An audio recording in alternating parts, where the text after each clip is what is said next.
লাঠিতে ভর করে প্রতিটি পা ফেলতে হয় তাকে। অথচ এই বয়সেই তার স্বপ্ন ছিল মাঠে ছুটবে, স্কুলে যাবে, পড়াশোনা করবে। ১৬ বছরের আকাশ মিয়ার সেই স্বপ্ন থেমে গেছে শারীরিক প্রতিবন্ধকতা আর দারিদ্র্যের কাছে। কিশোরগঞ্জ সদর উপজেলার করশা করিয়াইল ইউনিয়নের ঝিকরজোড়া গ্রামের আকাশ জন্মের পর থেকেই দুই পায়ের শারীরিক প্রতিবন্ধকতা নিয়ে বেড়ে উঠছে সে।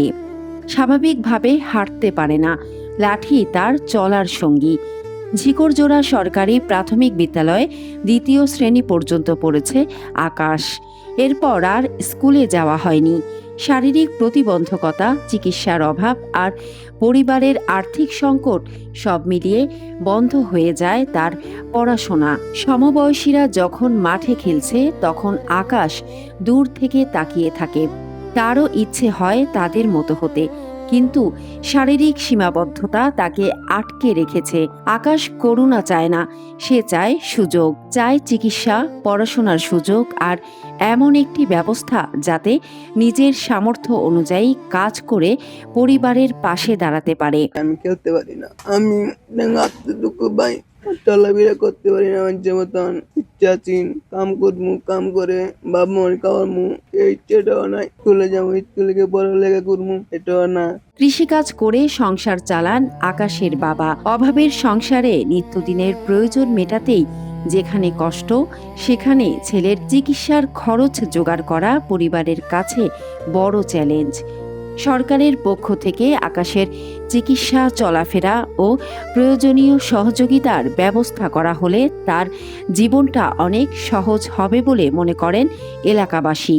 তাকে আমরা ছোটবেলা থেকেই চিনি, সে প্রতিবন্ধী, সে হাঁটতে পারে না। অন্য সকল ছেলেরা যেমন খেলাধুলা করে, দৌড়াদৌড়ি করে, ঠিক সে এইভাবে খেলাধুলাও করতে পারে না, দৌড়াদৌড়িও করতে পারে না, তার পায়ের সমস্যা থাকার কারণে। সরকারের কর্তৃপক্ষ আছেন, আপনারা যদি মেহেরবানি করে তাকে একটু সাহায্য সহযোগিতা করেন তাহলে সেই ছেলেটি চলতে ফিরতে সুবিধা হবে, এবং তাকে যদি আর্থিকভাবে সাহায্য করেন, পড়াশোনা সহ যাবতীয় ভাবে আপনারা একটু খরচাদি দিয়ে দেন, তাহলে সে ভালোভাবে চলতে পারবে। এই জন্য সরকার এবং ঊর্ধ্বতম কর্মকর্তাদের প্রতি আমাদের দৃষ্টি আকর্ষণ করতেছি যে আপনারা মেহেরবানি করে তার দিকে একটু তাকাবেন। ছোট্ট কাল থেকে আসছি, সে আস্তে আস্তে করে বড় হচ্ছে, কিন্তু সে চলাফেরা করতে পারে না। সরকারের কাছে আমার একটি আকুল আবেদন, আকাশকে যেন সরকারিভাবে কিছু সহযোগিতা করা হয়। অভাবের সংসারে ছেলের চিকিৎসা করানো সম্ভব হয়নি। সংসারের খরচ চালাতেই যেখানে হিমশিম খেতে হয়, সেখানে চিকিৎসা ও পড়াশোনার খরচ জোগাড় করা পরিবারের জন্য কঠিন। মানে ফুলাফানে খেলাধুলা করে, তার সাথে খেলাধুলা করতে পারে না, দুজুক হইতে একটু হাত গা কম, আমার হাতে কষ্ট হয়, আমি হাঁটতারি না। এরপরে স্কুলে যাইতো, টিউশন গেছে, আর কষ্ট লাগে, হাঁটতেও পারে না, যাইতেও পারে না, অনেক কষ্ট হয়। দুজুক হইতে গেলে তুই সেরেসটা কর দে, আল্লাহ নিরহমত করে, আমি পারলে আসে না যাইতাম, পারি না, তুমি তো কো, আমার তো ফারণ লাগবো, আমার কষ্ট হয়, আমি যাইতারি না, গেলে কি আমি হেতানে যা, আমার কি মনছা না, এ কইলে ভরে এটা কোন আমাদের টাকা পয়সার অভাবে যে তার চিকিৎসা করতে পারি না। নিজেরও তো মনে কষ্ট লাগে যে হের মতন বুলা মানে খেলাধুলা করে, হের মতন বুলা মানে কাজ করতেছে, অনেক টাকা পয়সা রুজি করে, সময় কম, আমি দু রুজি করতাম, আমি এমন করতাম, বাড়ি ঘর হেমন করতাম, এ সময় পূর্ণতার ভিতরে কষ্ট লাগে যে ঠিক আছে কই আমার ছেলেও দূর সুস্থ থাকতো, তো আমার ছেলেও এইভাবে করতো। পরে বুঝাই কই আজকে সবুর হয়ে থাক, আল্লাহ তো কোনোদিন তোরে ওকে দিয়ে অবস্থা তো কথা রস্তে করবি না, এইভাবে বুঝতে আর স্যার আর কি তোরে বুঝতে। কাম কাজ করে আমরা যাবে চলার দরকার, এবার চলতে পারি না, কষ্ট হয়। সরকার থেকে দুজো আমার পুতের অনুদান করতো, মানে আমার পুতের লাগে একটু উপকার লইলে আসি, সংসার যখন কষ্ট। আকাশের বিষয়টি আমরা জানতে পেরেছি।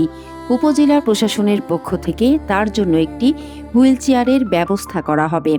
চিকিৎসার জন্য সরকারি সহায়তার চেষ্টা করা হবে। সে পড়াশোনা করতে চাইলে তার সক্ষমতা অনুযায়ী শিক্ষার ব্যবস্থা করার উদ্যোগ নেওয়া হবে বলে জানিয়েছেন উপজেলা প্রশাসন।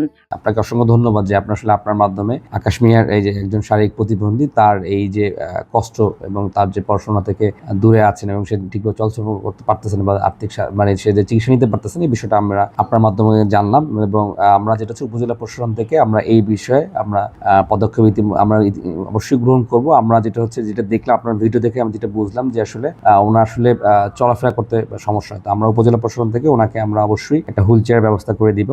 দ্বিতীয় হলো ওনার চিকিৎসার জন্য হয়তো যেটা হয় যে আমি যে সময় চিকিৎসার ব্যয় বহন করতে পারতেছে না, আমরা আমাদের উপজেলা প্রশাসনের পক্ষ থেকে আমরা তার চিকিৎসার জন্য যতটুকু সম্ভব আমরা সরকারিভাবে সেটা আমরা ওনাকে ব্যবস্থা করে দেওয়ার চেষ্টা করব।